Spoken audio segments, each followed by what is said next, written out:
Hello everyone, welcome back to another short video. అందరు ఎలా ఉన్నారు? Hope you all guys are doing great. ఎప్పుడైనా మనం మార్నింగ్ బ్రేక్ఫాస్ట్లోకి బోండా చేసుకున్నప్పుడు ఇంకో 4 నేను తినగలనని ఓవర్ కాన్ఫిడెన్స్తో ఎక్స్ట్రా చేసుకుంటాము, కానీ తినలేము. ఎందుకంటే బోండా ఆల్రెడీ ఆయిల్ ఫుడ్, కొంచెం తిన్నామంటే మనకి హెవీ అయిపోతుంది.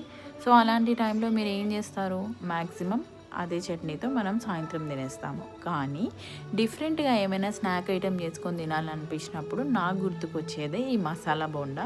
ఇవాళ రేపు చాలా హోటల్స్లో మనకు బోండాస్లో కూడా వెరైటీస్ ఉంటున్నాయి కదా, మసాలా బోండా, తవా బోండా అని. సో అందులో ఇదో రకం అనమాట.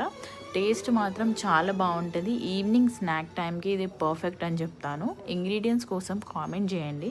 అలాగే ఇలాంటి చాలా షార్ట్ అండ్ టేస్టీ వీడియోస్ కోసం ఛానల్ని సబ్స్క్రైబ్ చేసుకోవడం మాత్రం అస్సలు మర్చిపోకండి. అలాగే వీడియోకి ఒక లైక్ ఇవ్వండి. సరే, నేను ఉంటాం, అలా బోండా తినే టైం అవుతుంది.